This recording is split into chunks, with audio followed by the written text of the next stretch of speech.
안녕하십니까. 위르겐 몰트만의 나는 영생을 믿는다. Aufstanden in das ewige Leben. 강독 12번째 시간입니다. 40쪽부터 보겠습니다.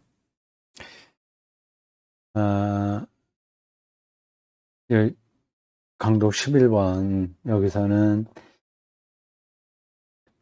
그 파일을, 그 텍스트 파일을 PDF인가 그걸 했었죠. 좀 불편하더라고요. 하다 보니까 괜찮을 줄 알았는데 PDF 파일을 내가 스크롤해서 맞죠? 이렇게 쭉 밑으로 내리는 거 하는 거하고 이 녹화되는 거 장면하고 제 일치가 되긴 하는데 그 흐름을 맞추기가 딱 들어맞지가 않아요. 이게 무슨 말인지 직접 보여드려야 되는데 됐습니다.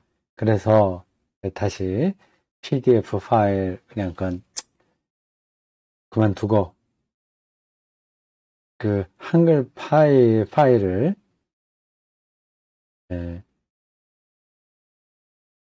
PPT, 파워포인트로 했습니다. 가장 편한 것 같아요. 그래서 이 책이요. 한쪽을 PPT 한쪽으로 만들었습니다. 그러니까 쪽수하고 이 책 쪽수하고 PPT 쪽수하고 거의 일치합니다. 약간 패러그래프 중간에 끝나는 게 있어서 한 줄, 두 줄, 그 유격이 좀 있긴 있으나 전체적으로는 이제 같이 갑니다. 그래서 제가 PPT 파일 이렇게 쭉 열게 되면 왼쪽으로 쪽수별로 쭉 돼 있어요. 쪽수를 다 맞췄습니다. 오늘 40쪽부터 하는 걸로 연결시켜 놨습니다. 편하게 되겠어요. 완전히 컴맹 비슷하게 시작해하고 지금 많이 배웠습니다. OBS에도 배웠고 PPT 배웠고요. 어떤 게 더 내가 쓰는 게 편한지 그런 것도 이제 알게 됐습니다. 강독을 앞으로 계속 하겠는데 이게 한글 파일이 있으면 이걸 PPT 파일로 만들기가 좋죠. 이렇게 안 될 때는 제가 책을 이북인가? 이북? 그걸 사면 될 것 같은데 근데 옛날 책들은 또 이북으로 안 만들어졌잖아요. 하여튼 그 상황에 따라서 다르겠습니다.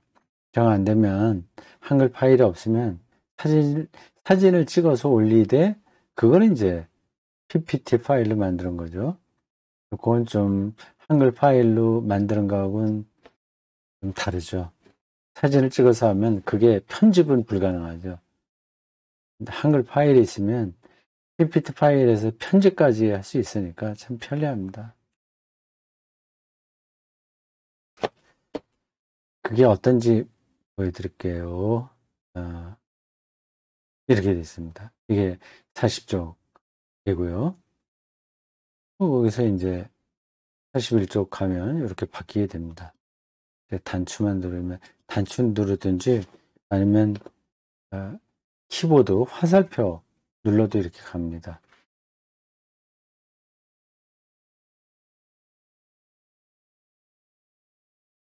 40쪽 보겠습니다. 제 얼굴은 나오지 않으니까 여러분들이 이 텍스트를 더 집중할 수 있어서 좋을 것 같습니다. 저도 앞에서 한번 말씀드렸듯이 화면에 비치지 않으니까 약간 좀 한눈을 팔면서도 할 수 있어서 편한 것 같습니다. 죽은 예수에게 무슨 일이 일어나는지를 아무도 알지 못했다. 그들은 단지 예수가 어떻게 알겠어요. 우리 머릿속에 사람이 죽으면 어떻게 된다고 하는 설계가 분명하게 들어있는데 부활을 상상할 수 있겠습니까? 단지 예수가 십자가에서 죽고 매장되고 거기까지는 확실한 거고요. 근데 그 다음에 있었던 일들이 무슨 의미인지 자기들이 뭘 본 건지 뭘 경험한 건지 모르는 겁니다. 살아있는 자로 표현했다는 느낌만을 가지고 있었다. 살아있는 자.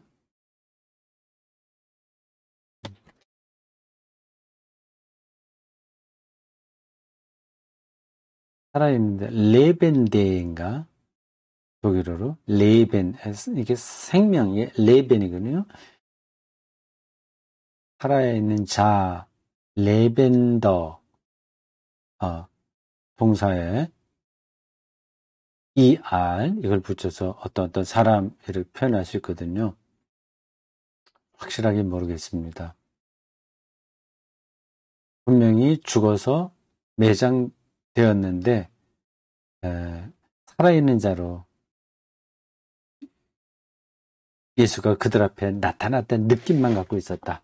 처음부터 그들은 엘리야 혹은 또는 에녹을 보았을 때처럼 넋을 잃지 않았다. 이걸 언제 봤다고 그러죠? 엘리야와 에녹을 언제 보았다고 넋을 잃지 않았다. 엘리야를 본 건 기억이 나죠. 변화산에서 모세와 엘리야가 나타났었죠. 근데 에녹을 언제 봤죠? 이 몰트만 선생이 이거 착각한 거 아닌가? 에녹 이야기가 예수님 공생에는 없었는데 제자들이 에녹을 언제 봤다고 그러죠? 근데 제 기억에는 없습니다.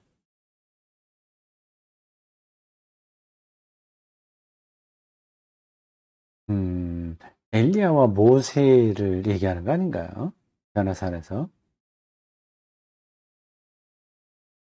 그들은 예수에게 일어난 사건을 처음부터 죽은 자들 가운데서 일으켜진 사건을 해석했다.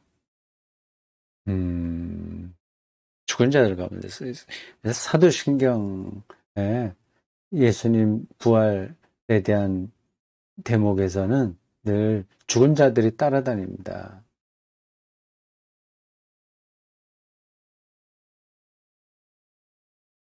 하나님의 나라에 죽은 자들, 그러니까 예수만이 아니라 많은 죽은 자들이 있잖아요. 하나님의 나라에 죽은 자들의 보편적 부활은 예, 보편적 부활이에요.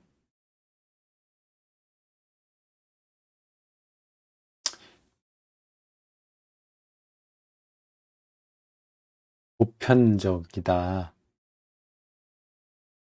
유니버설하다는 거거든요. 어떤 한 사람만이 아니라 모든 이들에게 해당되는 겁니다. 하나님의 날에 이건 생명의 날이고 세계가 완성되는 날이고 종말의 날이죠. 죽은 자들의 보편적인 부활은 모든 사람들이 부활하는 것은 그 당시에 예언자들의 종말론에 속해 있었다. 예언자들이 보는 종말 세상에 보편적인 부활이 있었다고 하는 겁니다. 부활한다고 해서 다 구원받는다는 뜻은 아니고 이제 부활해서 생명의 심판을 받을 자가 있고 거기서 소외되는 사람이 있겠죠. 그러한 표상이 예언자들이 종말론에 있었다. 바울도 보편적인 부활 속에서 죽은 예수에게 일어났던 것을 위한 해석의 지평을 받았다. 말이 조금 까다롭죠. 설명하지 않겠습니다. 대충 이해는 할 수 있죠. 그 예언자들이 보편적 부활이라는 그 종말론에 근거하여 예수의 부활도 실행된 거다. 그렇게 해석할 수 있는 그 차원을 바울도 보았다는 겁니다. 지평, 호리존트. 이제 이러한 표현들은 낱말 뜻은 우리가 알지만 어떤 차원이다, 뭐 지평, 이게 낱말 뜻으로는 아는데 그 개념적으로는 확 와닿는 건 아닙니다. 어떤 지평이 있는 건데 패러다임이라고도 할 수 있습니다.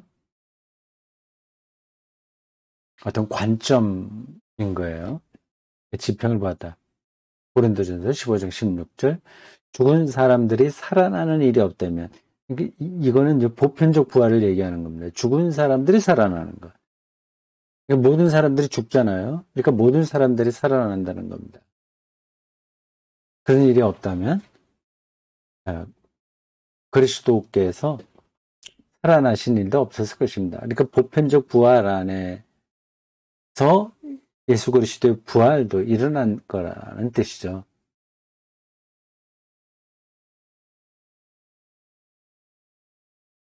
그러나 제자들과 여인들은 죽은 자들 가운데서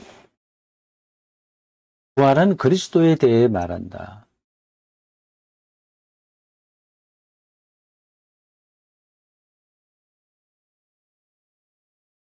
그러나 이런 예외적인 부활을 그리스도에게 나타난 아주 특별한 예외적인 부활을 예언자들은 희망하지 않았다.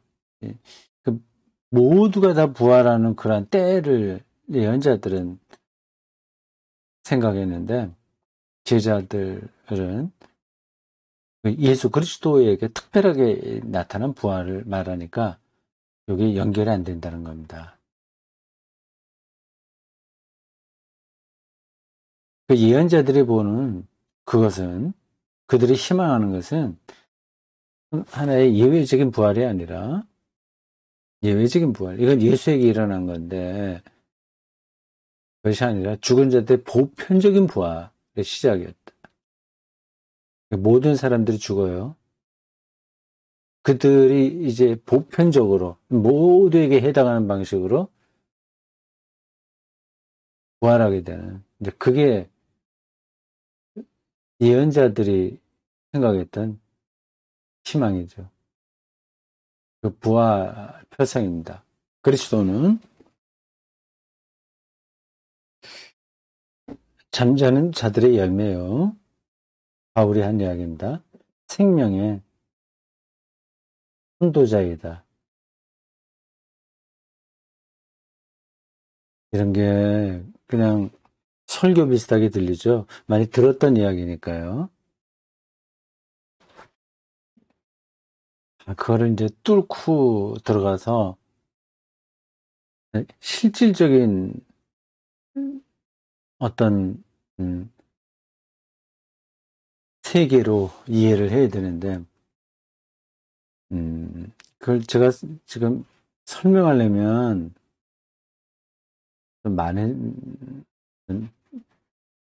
시간이 좀 필요합니다.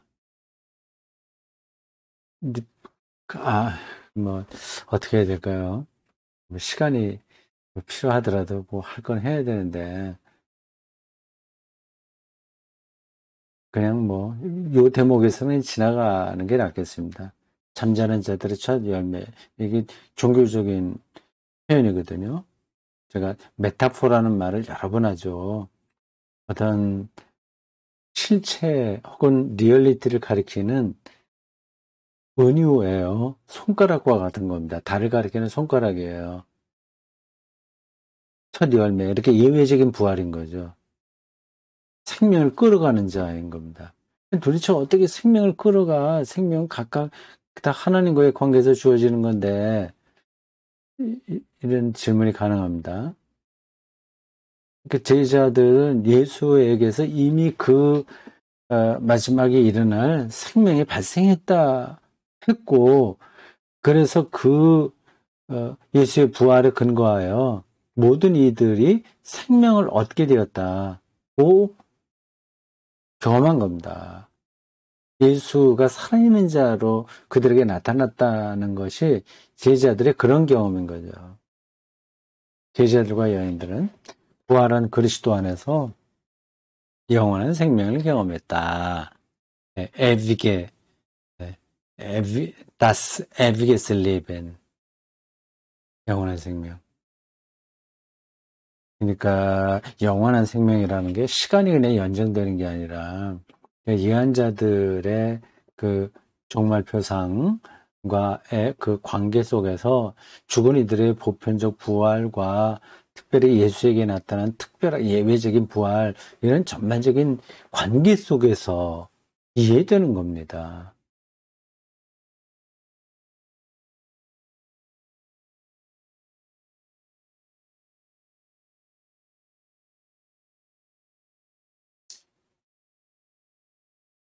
예. 그 다음 쪽입니다. 음,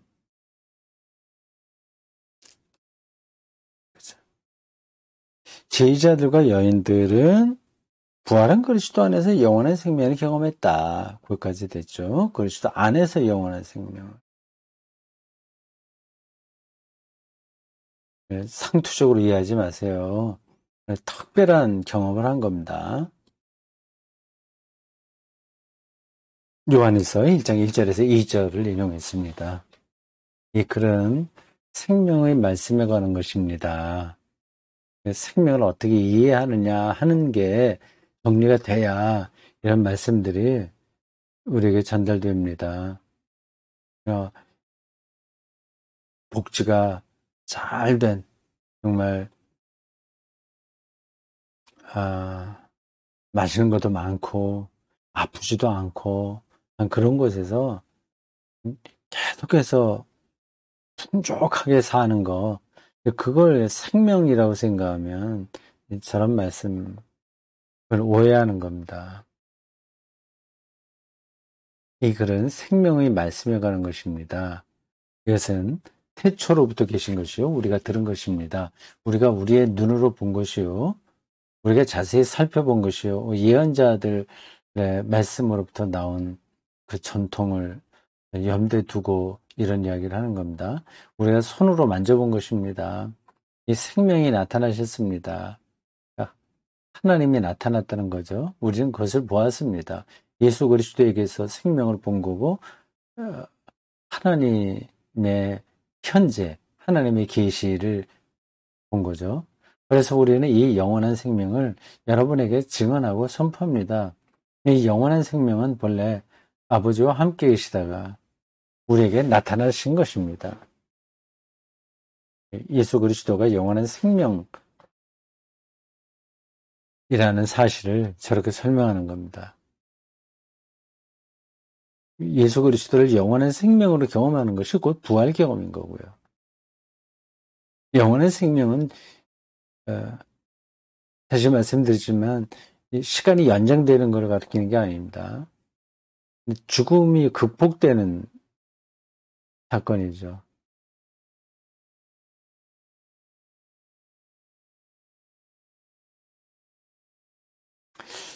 그거를 조금 가깝게 느낄 수 있도록 돕기 위하여 한 예를 들면 이렇습니다. 두 연인이 있다고 합시다. 남자와 여자.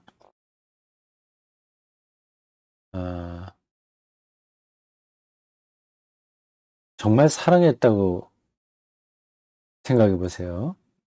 뭐 영화나 소설 이런 데 나오는 그런 것도 있죠. 뭐 대표적으로는 젊은 사람들에게는 로미오와 줄리엣 뭐 이런 셰익스피어 작품에 나오는 이야기 말입니다. 그거 말고도 많죠. 근데 남녀 관계가 천박 한 대 떨어지면 끝없이 천박 한 대 떨어지고 고상해지기 시작하면 정말 고상해집니다. 로미오와 줄리엣은 가장 고상한 상태의 표본이 아닐까요? 비슷한 이야기들은 여러 군데 있습니다. 우리나라의 그 성춘향과 이몽룡도 그런 걸까요? 그런 사랑의 화염 속에 그들이 빠지게 되면 자기가 없어지는 거예요. 자기가 어떻게 돼도 괜찮은 거죠. 그러면 죽음이 극복되는 거죠. 그 상대방과의 사랑이 그들 영혼에 충만하기 때문에 죽음이 극복된 거고요. 그 죽음의 극복이 바로 영원한 생명입니다. 사람을 사랑하더라도 그 비슷한 경험을 할 수 있으니 예수 그리스도를 사랑했다면, 그리고 이렇게 사랑을 받았다면 보이지 않는 하나님의 보이는 형상으로서의 그 예수 그리스도와 하나가 되었다면 당연히 죽음을 극복하는 거죠. 그런 쪽으로 좀 생각하면 이 영원한 생명이라는 게 시간이 그렇게 연장되는 게 아니라는 말이 이해될 수 있을 겁니다.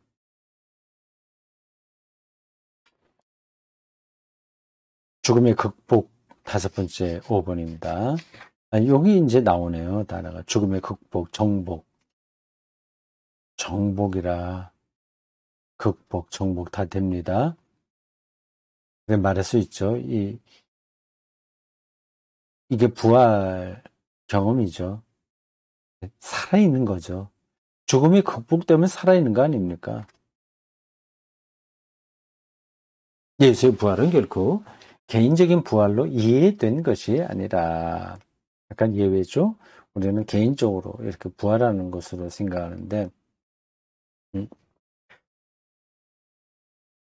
개인적인 부활로 이해된 것이 아니라 죽음처럼 보편적으로 모든 인간에게 일어날 사건으로 이해되었다. 보편적 부활인 거죠. 그 보편적 부활의 첫 열매가 예수다. 예수 안에서 모든 보편적 부활이 현실이 되었다. 그렇게 보는 겁니다. 고린도전서 15장 22절 아담 안에서 모든 사람이 죽는 것과 같이 그리스도 안에서 모든 사람이 삶을 얻을 것입니다.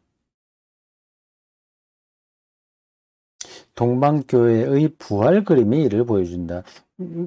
굉장히 중요한 걸 지금 몰트만이 짚은 겁니다.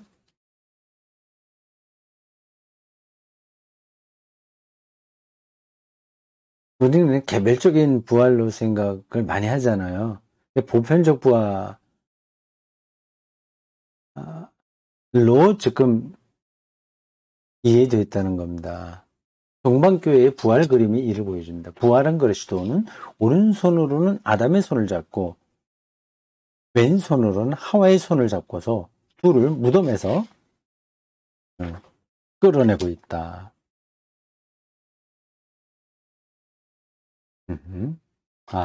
동방교회의 오소독스 처치죠. 동로마 비잔틴 문명권의 그 콘스탄틴노플을 중심으로 한 그래서 이제 러시아 뭐 등등등등 그리스 등등에 이제 퍼졌던 그 교회 서로마 교회와 대척되는 그 교회는 아이콘이 굉장히 강조되고 있습니다. 성화죠. 부활 그림이를 보여준다. 그리스도가 인류의 조상이라고 하는 아담과 이브를 무덤에서 끌어낸다. 보편적 부활을 가리킵니다. 이런 게 만화처럼 생각될 수도 있어요. 아, 그게 어떻게 된단 말이지? 도대체가 이제 우리가 알고 있는 상식에는 맞지 않는 거잖아요. 도대체 그렇게 된다면 이게 다 무덤에 들어가서 썩어서 아니면 화장을 지내서 재가 됐었던 그 사람들이 부활 때 에스겔이 어떤 골짜기에서 본 것처럼 서로 다 두드려 맞춰갖고 또 인간이 된단 말이냐. 모든 인간들이 그렇게 부활한다는 거냐. 그 조금 만화처럼 보일 수도 있어요. 근데 그건 아닙니다. 자, 좀 더 가봅시다. 제가 동방교회 그림 이야기를 했어요. 자, 이제 42쪽으로 넘어갑니다. 아담과 하와와 함께 그리스도는 온 인류를 죽음의 나라에서 영원한 생명의 빛으로 이끌고 있다. 죽음의 나라에서 영원한 생명의 나라로 이끌고 있다 해야 흐름이 맞는데, 죽음의 나라에서 영원한 생명의 빛으로 이끌고 있다. 빛이 생명의 나라라는 뜻, 빛은 나라라는 뜻이죠. 밝혀주니까요. 생명과 빛은 늘 함께 갑니다.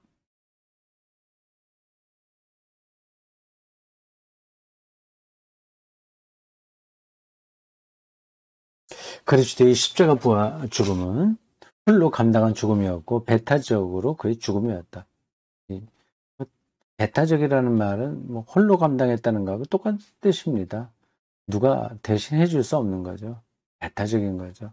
누가 거기에 함께 해줄 수 없는 죽음입니다. 그의 부활은 함께 그리고 포괄적으로 일어난 것으로서 온 인류와 피조물 전체에 미치다. 그 죽음은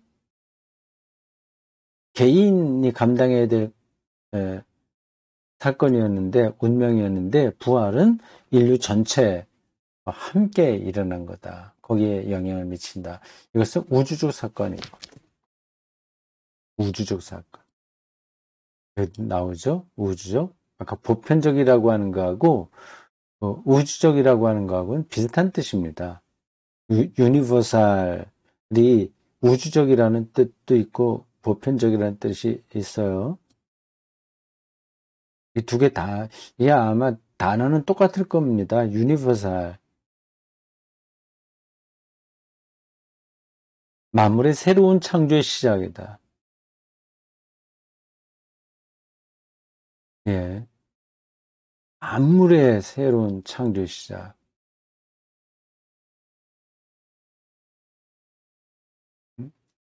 이거 누가 한두 사람이 그대로, 정용섭 목사가 나중에 부활될 때도 그 정용섭 목사로 다시 부활하고 하는 게 아닙니다.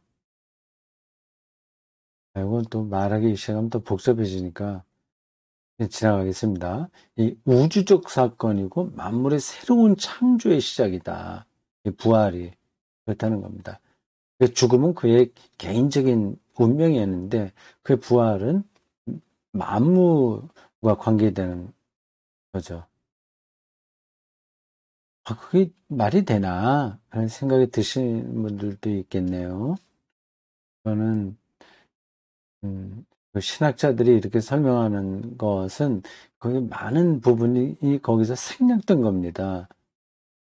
그래서 그 개념들을 이해하지 못하면 딴 나라 이야기처럼 들려요. 죽은 자들 가운데서 일으켜 세워진 사건은 이게 부활이죠. 부활이죠. 예수 그리스도의 부활의 인간적 차원이고,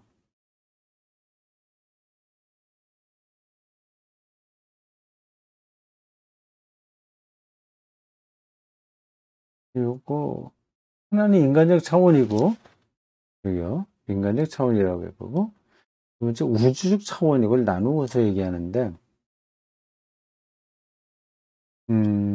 그렇게 나눌 수 있나요? 비슷한 것 같은데, 죽은 자들 가운데서 이렇게 세워진 사건은 예수 그리스도 부활의 인간적인 차원이고, 인간적인 차원, 개인적인 차원이라는 뜻이겠죠. 우주적이라고 하는 거하고 인간적이라고 하는 거는 이렇게 연결이 좀 잘 안 되거든요. 이건 개별적인, 우주적이라고 하면 보편적인 거, 전체에 미치는 거고, 인간적이라고 하면 이 우주적이라고 하는 거하고 대별되는 개념은 아니에요. 근데 아마 개인적인 차원이 아닐까 이렇게 싶네요. 책에도 뭐 그대로 가지고 있는 책에도 인간적인 차원이라고 그러는데 뭐 됐습니다. 하여튼 어떤 의미인지는 우리가 알 수 있습니다. 이게 부활과 새로운 창조를 그렇게 나눠서 설명한 겁니다. 죽은 자들 가운데서 이제 불러 이렇게 세워진 사건은 부활, 예수 부활에 한 인간으로서 그가 개체, 인격적이잖아요. 개체 인간에게 일어난 사건이고, 만물의 새 창조는 우주적 차원이다. 한 예수라고 하나, 한 인격이 아니라 우주 전체에 해당하는 거죠. 야, 그게 어떻게 그럴 수 있냐? 그 예수 믿지 않는 사람에게도 그런 일들이 일어날 수 있나? 그 무슨 관련이 있다고 그게 예수의 운명이 우주까지 미치냐? 그런 생각을 하실 수 있을 겁니다. 이건 뭐, 이렇게 얘기하면은 뭐 다른 종교, 에 있는 사람들이 그걸 받아들이겠냐. 그리고 자연과학, 이렇게 하는 사람들이 이런 말들을 귀담아 듣겠냐. 그런 질문도 가능합니다. 그건 듣는지 안 듣는지가 중요한 게 아니라 제자들에게 경험된 이 부활 사건에 대한 해명입니다. 네. 이런 문제들을 실용적으로만 잠깐 보시면 안 돼요. 네, 실용적이라는 말이 여기에 맞는지 모르겠습니다.